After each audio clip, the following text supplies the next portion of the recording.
Vitamin D हमारी body के लिए कितना ज़रूरी है? भई विटामिन डी हमारी बॉडी के लिए इतना ही ज़रूरी है जितना हमें ज़िंदा रहने के लिए ऑक्सीजन यानी हवा और पानी की ज़रूरत है। हमने सिर्फ़ विटामिन डी को हड्डियों और दाँतों तक ही महफ़ूज़ कर दिया, इसके बाद हमने इसका इस्तेमाल नहीं किया।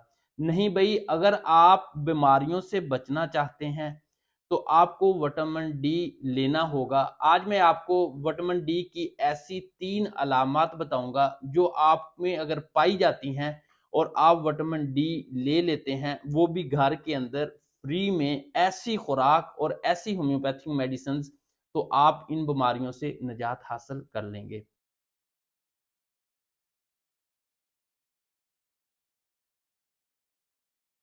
बिस्मिल्लाहिर्रहमानिर्रहीम। अस्सलाम वालेकुम। मैं हूँ जी आपका दोस्त डॉक्टर रहमान मुर्तज़ा।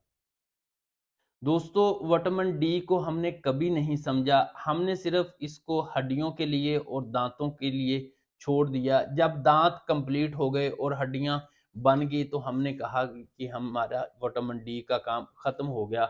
जब कभी जोड़ों के अंदर शदीद किस्म का दर्द हुआ तो हमने विटामिन डी ले लिया, अदरवाइज हमने कभी इसके मुतल्लक नहीं सोचा। आज मैं आपको जो 3 बड़ी अलामत बताऊंगा इसकी, अगर इनमें से आपके अंदर कोई अलामत पाई जाती है तो आपको विटामिन डी के मुतल्लक सोचना होगा, अगर आपने बीमारियों से बचना है। पहले नंबर पर इन्फेक्शंस। अगर आपका मुसलसल कभी गला खराब हो जाता है, कभी आपकी चेस्ट इन्फेक्शन हो जाती है, अगर आप हल्का सा भी चेंज माहौल होता है, यानी कि जिस तरह अब मौसम चेंज हो रहा है, तो आपको कभी बुखार हो जाता है, कभी आपके पट्ठों के अंदर खंचावट आना शुरू हो जाती है, यानी कि हल्का सा भी आपकी बॉडी के ऊपर कोई रिएक्शन आता है और आप उसका सामना नहीं कर पाते। देखें, जब बॉडी के चौकीदार ही कमज़ोर होंगे, बॉडी के जो महफूज करने वाले हैं बीमारियों से, वो ऑर्गन्स ही आपके कमज़ोर होंगे, कम होंगे, तो फिर आपको बीमारियों से कौन बचाएगा? विटामिन डी आपको बीमारियों से बचाता है। अगर आपकी इन्फेक्शन, हल्का-सा गला खराब हुआ और वो मुसलसल चली जा रहा है, आप धड़ाधड़ इन्फेक्शन खत्म करने वाले एंटीबायोटिक टैबलेट्स का इस्तेमाल कर रहे हैं, लेकिन आपको कोई ख़ास फ़ाक़ा नहीं हो रहा, तो आपको समझ जाना चाहिए कि मेरी बॉडी के अंदर विटामिन डी की कमी हो सकती है।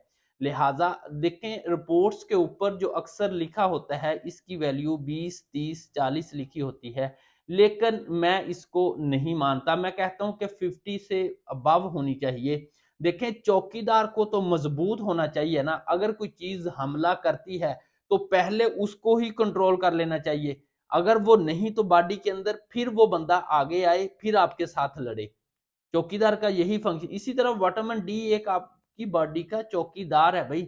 ये 60-70 होगा तो कमाल, जिस तरह मर्जी सर्दी में घूमे, जिस तरह मर्जी गर्मी में घूमे, आपको इतनी जल्दी कोई भी चेंज माहौल जो है, चेंज वेदर जो है, आपको डिस्टर्ब नहीं करेगा।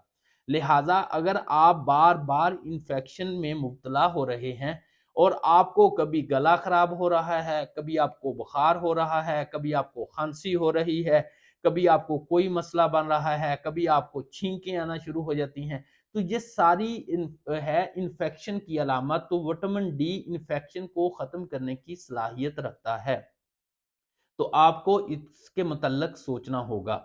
दूसरे नंबर पर, अगर आप हार्ट अटैक से बचना चाहते हैं, अगर आप जो है फालिज से बचना चाहते हैं, अगर आप नैरोपैथी शुगर वाले जो मरीज हैं, वो जो उन कहते हैं मेरा हाथ सुन्न हो गए, मेरी पाँव सुन्न हो गए, मेरी टांगें सुन्न हो रही हैं, मेरे हाथों से अब कोई चीज उठाई नहीं जाती, इतने नमनस रहना शुरू हो गए हैं, तो मुझे कोई पता नहीं चलता। अगर आप ऐसी किसी भी अलामत के अंदर मुब्तला हो रहे हैं तो और परेशान हैं, ताकत की दूसरी अद्वियात लिए जा रहे हैं, इसके साथ आप विटामिन डी के मुतल्लक नहीं सोच रहे, तो आपको विटामिन डी के मुतल्लक सोचना होगा। अगर लंबा अरसा तक आपकी बॉडी के अंदर विटामिन डी की कमी रह जाती है, तो फिर आपको फालिज से, हार्ट अटैक से, नैरोपैथी से कोई नहीं बचा सकता। इसके साथ देखें ये इतना ज़रूरी है, भई हमने तो अलामत के ऊपर मेडिसिन्स देनी है ना। अगर आप में मज़बूत अलामत ये है, अगर आपका काम करने को दिल नहीं करता, अगर आप जो भी आपके सामने कोई चीज़ आती है, आप उसको सही तरीके से देख नहीं पाते, आपकी आँखों के अंदर इरिटेशन आना शुरू हो जाती है थोड़ी देर इस्तेमाल करने के बाद आँखों का। अगर आप सीढ़ियाँ वगैरह चलते हैं तो आपका साँस फूलने लग जाता है। अगर आप अपनी जॉब पर जाते हैं तो आपको उस जगह पे अपने कस्टमर को डील करने में मुश्किल होती है, यानी कि गुस्सा बहुत ज़्यादा आता है अगर वो 1 से 2 दफ़ा आपसे बात करता है। यानी कि कोई भी काम आप प्रॉपर नहीं कर रहे, आपके अज़ा आपका साथ नहीं दे रहे, तो इसका मतलब है कि आपकी बॉडी के अंदर विटामिन डी की कमी है। तो भई इसके मुतल्लक सोचना होगा। हमने तो सिर्फ़ इसको गोउट और गठिया जो होता है, यूरिक एसिड जो होता है या हड्डियों की तक ही महफूज़ कर रखा है। नहीं भई, इसके आपने विटामिन डी ने आपको बीमारियों से बचाना है। बस ये एक बात ज़हन में रख लें।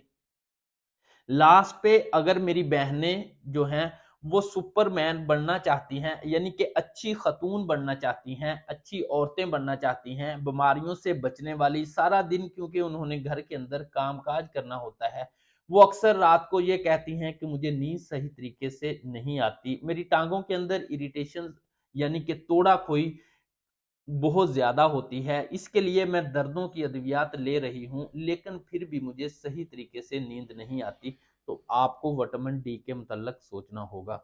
अच्छा, बात करते हैं वो कौन-सी होम्योपैथिक मेडिसिन्स है जो आपको विटामिन डी की कमी से निकाल सकती है। उससे पहले सुपर फूड जो है, उसमें आप क्या डालेंगे, सौंफ, सब्ज़ इलायची, पुदीना के पत्ते खुश्क ड्राई करके डाल लें। उसके अंदर आप चारों मगज़, बादाम और अखरोट की गिरिया डाल सकते हैं। देखें ये खुराक होती है, आप इसको माइनर थोड़ी-सी मकदार में लेना शुरू करें। अगर आपको सूट नहीं करती तो आप डॉक्टर से रुजू करें।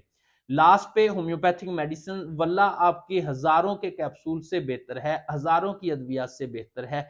एक कतरा हफ्ते में 1 बार आपने लेना है और विटामिन डी की कमी को आपने खैरबाद कहना है। वो होम्योपैथिक मेडिसिन्स है सोल। मैं अपने ऐसे मरीज जो मेरे पास विटामिन डी की कमी की अलामत लेकर आते हैं, मैं उनको होम्योपैथिक मेडिसिन सोल का इस्तेमाल करवाता हूँ और बॉडी के अंदर विटामिन डी की कमी को पूरा कर देता है और उनकी ज़िंदगी सेहतमंद हो जाती है। तमाम तर जो अलामत हैं विटामिन डी की कमी की, वो पूरी करने की सलाहियत रखती है। अस्सलाम वालेकुम।